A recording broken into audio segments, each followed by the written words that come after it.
All right, y'all. Candace just dropped another episode, and this one was absolutely wild because she basically spent an hour arguing that the White House, the military, big tech, and Turning Point are all working together to manipulate public opinion online. This episode starts with Candace saying that there's an unholy alliance between the White House, the military, and Turning Point. She says it seems like we're living in a real-life version of Black Mirror. She talks about how technology is overtaking humanity, how media narratives are engineered, and how people are slowly being pushed into accepting a surveillance state without even realizing it. Then she pivots into the White House correspondents' dinner shooting and says this is the moment that exposed everything. The leaked email from the White House Communications Agency, which is tied to the Department of Defense, proves that the military coordinated a media strategy immediately after the incident, specifically to amplify clips of Erica Kirk crying and saying, "I just want to go home." I just want to go find you. The email literally describes Erica as, quote, the strongest emotional response asset associated with the incident. And it recommends that all communication channels amplify the clip, coordinate with digital partners, and use approved surrogates to dominate the overnight information environment. This was not organic. The public reaction was being shaped in real time. Then Candace starts naming who was copied on the email. She mentions Caroline Leavitt's press office, national security teams, military communications officials, Navy personnel, and people connected to the White House Communications Agency. And the scariest part of all this is that it all happened within hours of the shooting. So instead of focusing on security and safety, the government was focusing on controlling the emotional narrative online. Then she moves into something that she says White House insiders told her, that the response that night was, quote, too smooth. She explains that the White House wasn't even fully operational because it was a Saturday night, but somehow everyone was already in place, on standby, ready for a late-night press conference less than 2 hours after the shooting. Usually in emergencies, there's confusion, scrambling, delays, but according to her sources, that did not happen here. Then she says that Erica Kirk messaging became phase 2. She points out that Erica later released a statement talking about political violence and then appeared on the Charlie Kirk show where she blamed systemic radicalization for Charlie's death and for the assassination attempts against Trump.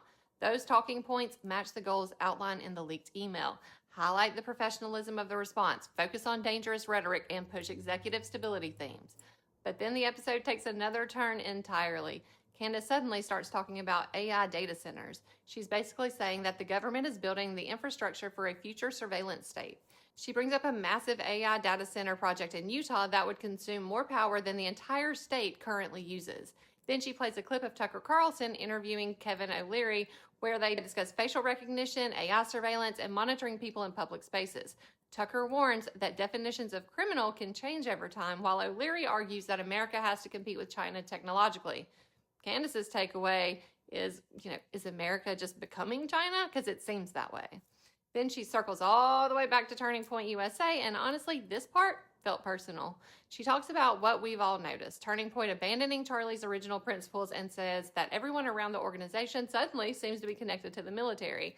Then she responds directly to Andrew Colvett and Blake Neff over comments they made about her advertisers. She plays clips from their show discussing her sponsor, Preborn, and talks about whether viewers should contact advertisers if they disagree with Candace. So they say they're not going to contact them, but you should. And she absolutely unloads on them after this. She says Charlie Kirk believed in free markets and competition, not pressure campaigns against advertisers. She mocks their low view counts, accuses them of pretending to have live callers, and basically says they're betraying everything Charlie stood for. Then, somehow, the episode gets even messier when Candace starts talking about Paramount Tactical and Erica Kirk's alibi photo. Y'all remember the picture, right? The one where her finger was covering the faces of the children, and it's supposed to prove that she was with her kids on September 9th and not at Fort Huachuca, except we're just not idiots, right? We knew that that child was not under 2 years old, and it couldn't have been her son. So Paramount Tactical got this picture from Andrew Colvett and aired it live, and it was hilarious because at the end of the text thread it said, please don't share the picture. But anyways, Candace called him out on this a couple days ago, and he responded by saying that it doesn't matter whose kids those are in the picture, and he will never provide another alibi because of this. I don't think he understands what an alibi is because it most certainly matters who is in the picture, and even if those were her children, that's not an alibi. Even though they tried to claim it was, it just makes no sense, y'all. This whole thing is even more suspicious now because why would Erica provide a photo of children claiming to be her children as an alibi and they're not her kids if she has nothing to hide? Like, this is weird. Then near the end of the episode, she pivots again, this time to Trump's giant gold statue in Florida. Candace says even non-religious people are probably looking at the statue and thinking, like, should I build an ark?